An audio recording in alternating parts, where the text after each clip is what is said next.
¿cómo están? Bienvenidos a Francamente. Hoy vamos a conversar sobre cómo es una vida innovando, persiguiendo los sueños que tuviste desde niño, una vida en busca de la trascendencia. Y tenemos a un invitado muy especial, al neurobiólogo Eduard Málaga, que además de ser reconocido, porque él ha trabajado mucho tiempo en el extranjero, es uno de los científicos más reconocidos del país, es mi compañero de colegio, mi querido Eduard, y que además, si ustedes de repente han visto la noticia, es la persona que puede darle un giro a esta historia, porque ha descubierto una prueba molecular rápida y barata. Bienvenido, Eduard, a Francamente. Muchas gracias, Javier. Hola, Natalia, por la invitación. Es un placer enorme estar aquí con ustedes en este programa que me ha impresionado mucho por la calidad de las conversaciones y el ambiente tan relajado y sobre todo en estos momentos tan difíciles. Claro, muchas gracias, Eduard. Muchas La gracias. primera pregunta era justamente, ¿en qué momento surgió porque después nos vas a contar toda tu línea de investigación a lo largo, pero ahorita, en estos tiempos de pandemia, que tú digas, de repente el camino es encontrar esta prueba molecular y rápida que no lo había escuchado como otras alternativas en otros países y en otros científicos, ¿no? Ok. Estos caminos de cómo llegas a cierta solución o a cierta idea no son siempre tan premeditados como uno se podría imaginar. Porque la misma crisis del coronavirus nos ha caído por sorpresa a todos y todos hemos tenido de alguna manera que reaccionar, en algunos casos reinventarnos, en algunos casos cambiar de rumbo. Y lo que pasó con muchos científicos experimentales como yo que trabajamos en laboratorios fue que de pronto vimos nuestros laboratorios cerrados y no podíamos dedicarnos a lo que normalmente hacemos. En mi caso es el estudio de los procesos degenerativos del cerebro, cómo se mueren las neuronas cuando tenemos enfermedades como el Alzheimer, el Parkinson, los priones, y buscar curas para ello. Entonces, de pronto, imagínate, llegó la pandemia y se cerraron las universidades, los laboratorios, y estábamos en casa todos. Y te preguntas un poco intuitivamente, bueno, ¿qué puedo hacer? Yo creo que no hay que ser científico, ¿no? Todos los peruanos, y probablemente todos los seres humanos, durante esta crisis hemos sentido la necesidad de sentirnos útiles, de ver cómo ayudo, qué hago.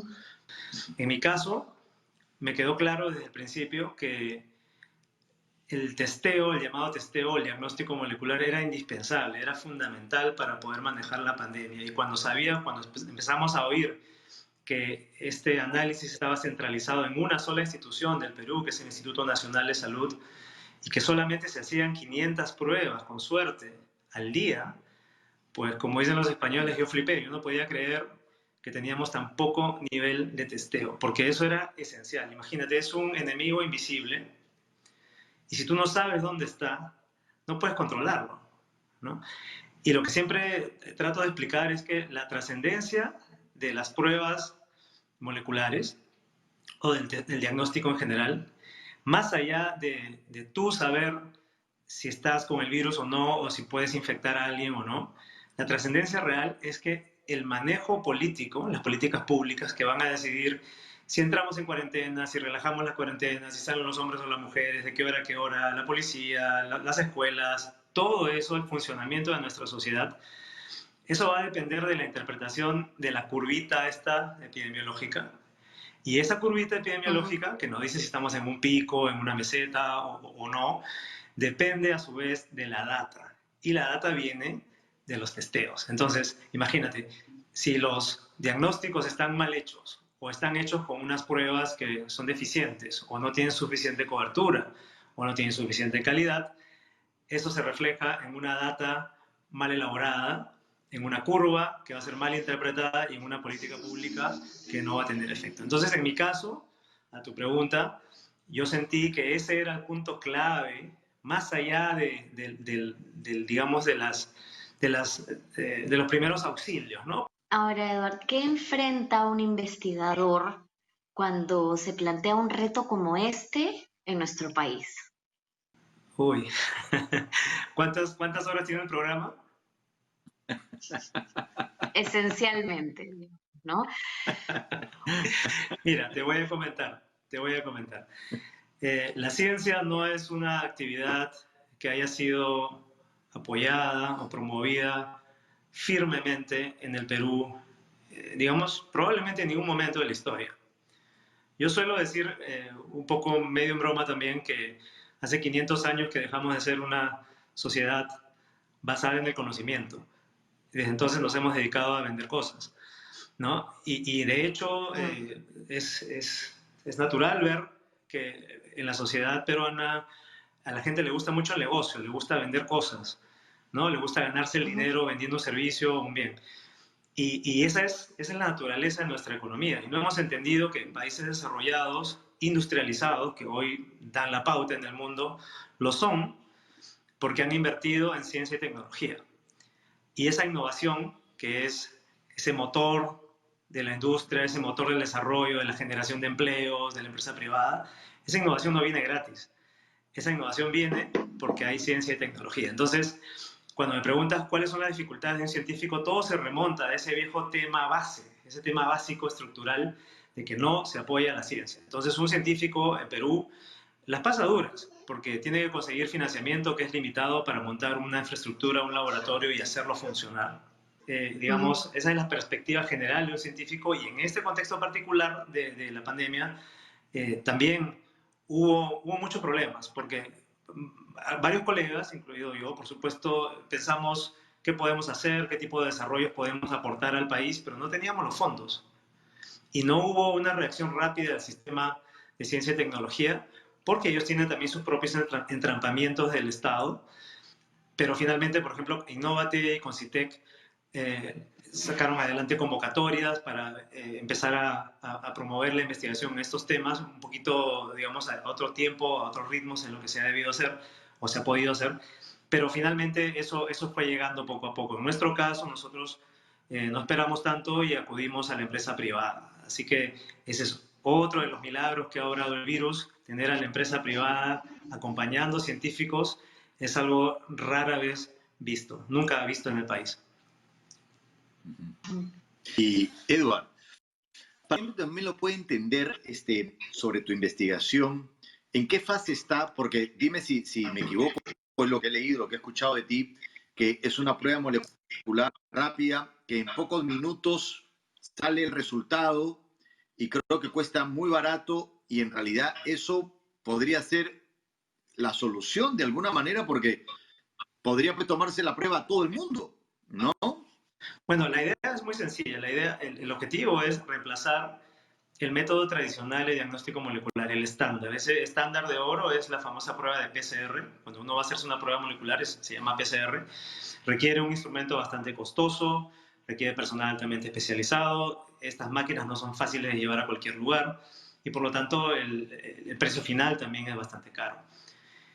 La técnica que hemos implementado en realidad es una combinación de metodologías que ya existían, ya se habían publicado, se habían trabajado para otros virus de repente y se estaba también trabajando en eso en Estados Unidos, y nosotros las hemos implementado para su uso aquí.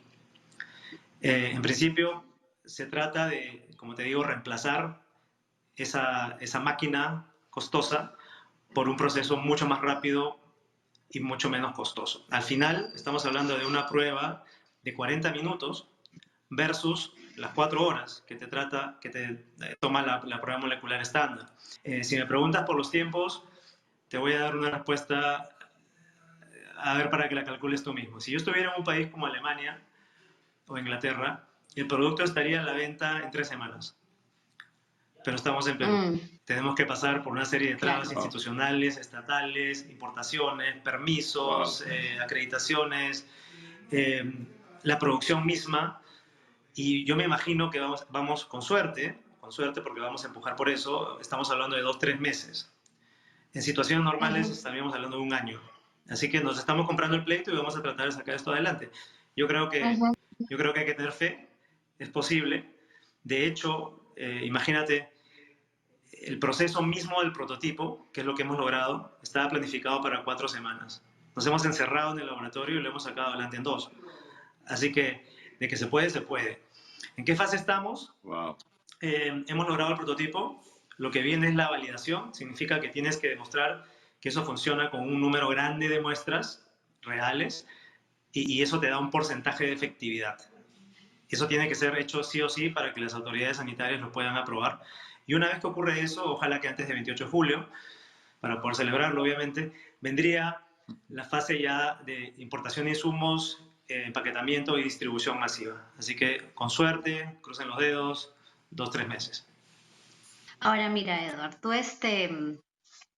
has hablado, bueno, no estamos en Alemania, estamos en el Perú, pero bien tú podrías estar en Alemania porque de hecho estabas allá, pero hace 5 años decidiste volver aquí a conciencia, ¿no? De hecho, tú has declarado que es una decisión personal, un reto para ti por cumplir, y de pronto la realidad te presenta este desafío, ¿no? O sea, yo me pregunto cuánto de patriotismo hay en tu decisión y en lo que y en tu compromiso, ¿no?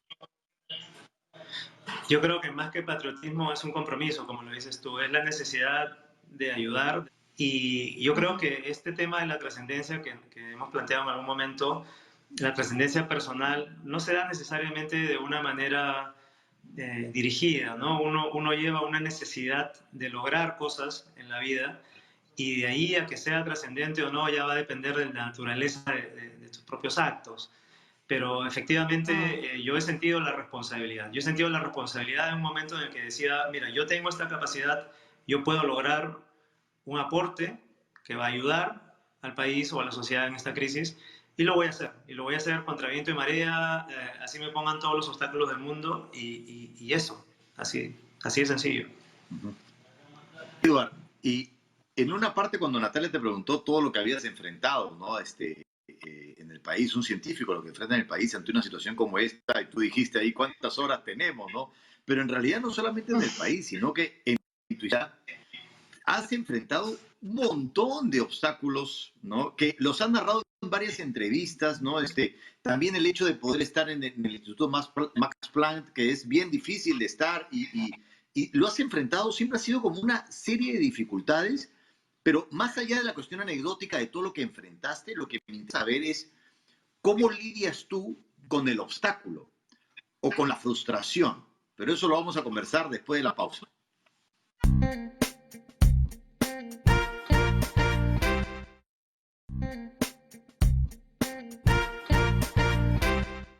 Estamos aquí en Francamente conversando sobre la búsqueda de la trascendencia con Edward Málaga, este científico neurobiólogo que ha descubierto esta posibilidad de la prueba molecular rápida y barata que puede dar un giro y es peruano y pues descubrimiento, ¿no?, de científicos peruanos.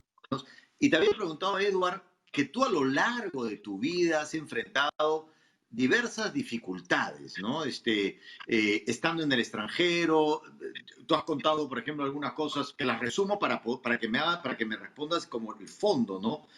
Ir a Estados Unidos fue difícil en los 80, ¿no? O en los 90 por la visa, en Alemania, sí, obstáculo, obstáculo, obstáculo.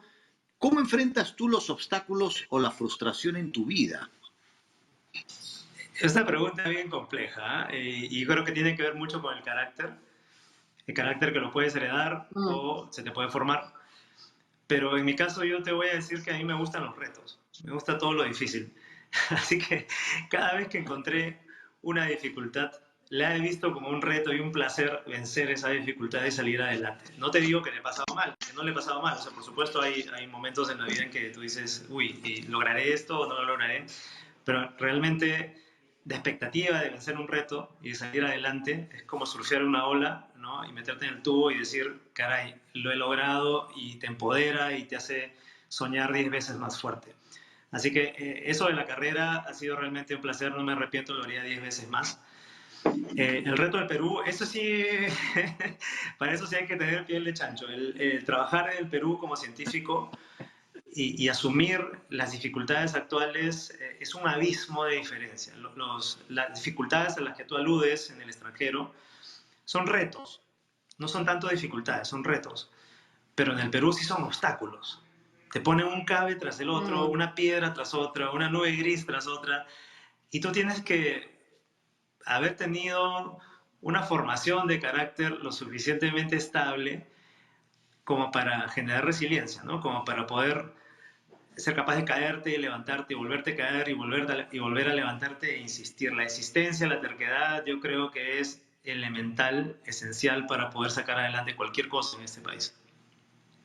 Ahora, Eduardo, en tu historia tú eres, tú no has sido únicamente científico, todo cierto, tú vienes de la música, ¿verdad? ¿Y Así cuánto es. crees tú que te ha, cuál es la conexión, ¿no? Entre ser músico y ser versátil y ser creativo y ser flexible y caerte y levantarte? ¿Tiene algo que ver con tu actitud de Creo científico? que tiene mucho que ver. Creo que tiene Mm, mucho que ver. Hay muchas actividades humanas que están conectadas por hilos invisibles. Y de hecho, yo tengo un grato recuerdo de cuando empezábamos a tocar en la banda en el colegio. Javier era uno de los vocalistas, pues, ¿no? Porque tenía esa voz de tan barítono que hacía de Miguel Ríos, me acuerdo.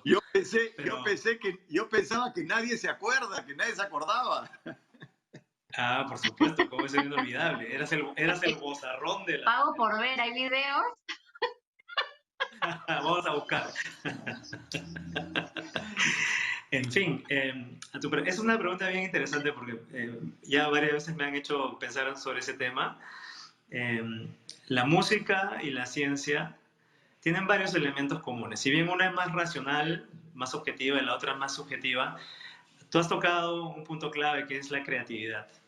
La creatividad es esencial. En la ciencia, si haces una ciencia de frontera donde te preguntas acerca de problemas nuevos, tienes que tener cierta originalidad para identificar esos problemas nuevos y también mucha creatividad y mucho corazón para darle al punto clave de ese problema que tú crees que puede resolver la incógnita.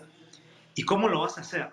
¿No? ¿Cómo encuentras las Mm, herramientas, los métodos, los procesos? Eso va a depender mucho de tu capacidad de integrar ideas, herramientas, conceptos que ya tenías previamente. Eso es muy similar al proceso creativo de una canción, cuando juntas acordes con melodías, con letras que encajan o no desencajan para dar un producto final.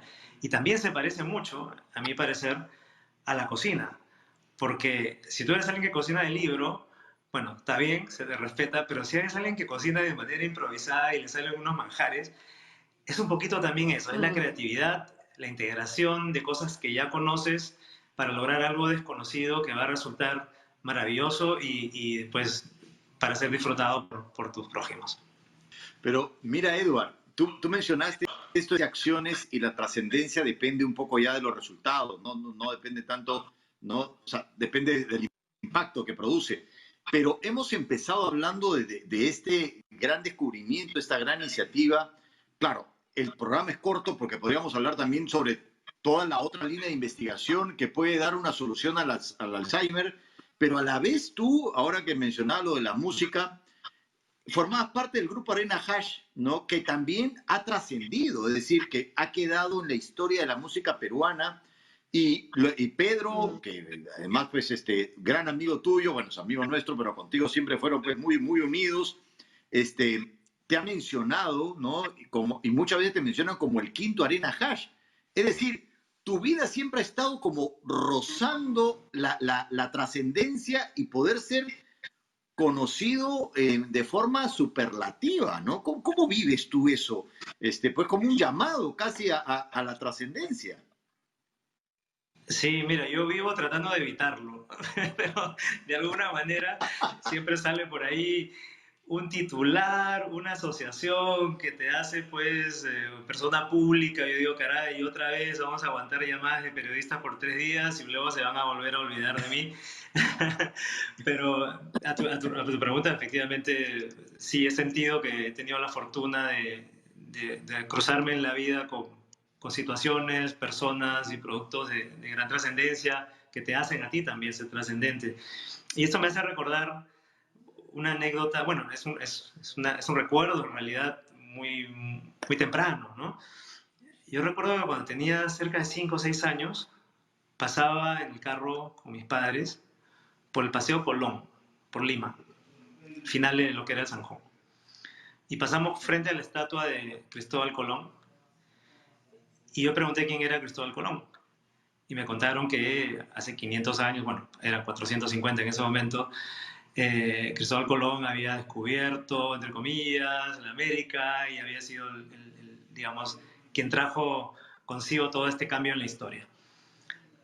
Y recuerdo claramente que a esa edad, 5 años, yo pensé, wow, y 500 años después le hacen una estatua a este tío. Eso es trascender, de alguna manera, históricamente, ¿no? En este caso. Y se me quedó grabado.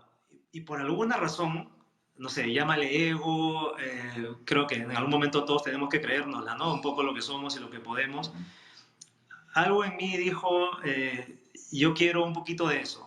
No, no la gloria, sino el recuerdo, sino, es decir, el día que tú ya no estés aquí, que seas recordado por algo bueno que dejaste, por algo bueno que hiciste y por algo que sacaste adelante, más que la persona en sí. Wow. Eduardo, o sea, esta conmoción entre la música, algo tan afectivo, y la ciencia, algo tan racional, pero ahí pareciera que la música también es ciencia y que la ciencia también es pasión, ¿no? Pedro ha dicho, a ver, sobre ti, peruano universal, no lo puedo creer, mi gran amigo de la infancia, extraordinario guitarrista de mi primera banda, está a punto de meter otro golazo en su famosa trayectoria para todos los... O sea, ¿qué te hace sentir algo así, ¿no? En términos de la trascendencia, porque una cosa es que Pedro te quiera y te considere un gran amigo y un extraordinario músico, y que además ahora haga un reconocimiento público a ti como científico, ¿no? Como Es héroe muy casi, emocionante. ¿no? Uh-huh. Sí, la verdad es que sí. Es muy emocionante y es muy difícil desdoblar el personaje público, como bien lo sabe Javier, del amigo íntimo de tu niñez. Porque hay que decir que con Pedro nos conocemos desde los 8 o 9 años y éramos de los que salíamos del colegio a almorzar a la casa de uno, a la casa de otro, nos poníamos a escuchar discos y empezamos a tocar música juntos. Y esa persona que yo recuerdo como un ser íntimo, un amigo, pero tan querido, es de pronto para el resto del Perú y otros países un ídolo, un rockstar, alguien que maneja masas y mueve opiniones, y que en esa calidad de líder de opinión se exprese de esa manera de mí, me mueve doblemente, porque dice, caray, esta persona que me quiere tanto está expresando al mismo tiempo un gran sentimiento, pero también un reconocimiento por cosas que él ya trascendió y él maneja otro nivel de reconocimiento. Esto para mí es obviamente muy, muy valioso, y no hay nada como que alguien que te conoce desde niño reconozca luego de adulto las cosas que has logrado. No sé si me dejo entender, pero que me lo diga alguien que yo no conozco, a que me lo diga alguien que me conoce de toda la vida, que yo sé que no me va a adular y no está buscando el titular, sino que realmente se alegra, y siendo además un líder de opinión, le da un valor pues hiperbólico a lo que está diciendo, y te hace sentir que ahí había un poquito de trascendencia, ¿no? En haber logrado ese aprecio, ese reconocimiento de alguien que no te debe nada. Wow, mi querido Edward. El programa se ha pasado, realmente ha sido muy inspirador, y podríamos seguir hablando porque, como te digo, hay muchas cosas que tú estás bajando y que puede dar un giro en la historia de la humanidad. Y espero que esto cambie un poco la película tan terrible que estamos viviendo, ¿no? Y pueda tener un final diferente, ¿no? Gracias a tu perseverancia y a ese carácter que mencionas. Gracias, Edward. Pues muchísimas gracias por haber venido. Y yo también a ustedes, y solamente dejarlos un poco con el mensaje de que es importante apoyar a la ciencia, es importante dejar que los niños sueñen y concreten sus sueños de ciencia, y que no soy solo yo. Detrás de mí hay un equipo y hay otros equipos más y otros laboratorios y otros científicos que están haciendo cosas parecidas, y realmente necesitamos que la sociedad se vuelque para que esto se convierta en una necesidad nacional, ¿no? Que la próxima vez que haya que ir a votar se piense no solamente en salud y educación, sino también en ciencia para el desarrollo. Así que muchas gracias, y espero volver a verlos 2, 3, 4, 5 veces, lo que haga falta en este programa. Perfecto. Bienvenido. Gracias, muchísimas Eva. gracias. Gracias a ustedes. Gracias. Javier, yo me quedo motivadísima, ¿no? O sea, realmente la ciencia, me conoces, la ciencia no es un rubro que yo haya explorado mucho, pero hemos tenido tanto tiempo la idea centrada en el dinero y en la economía y en lo comercial, pero todo lo demás es lo que sustenta, ¿no? El bienestar, el funcionamiento saludable de una sociedad, ¿no? De nuestra sociedad. Bueno, y eso ha sido todo en este programa, Nati. Nos vemos en el próximo programa de Francamente. Chao, chao.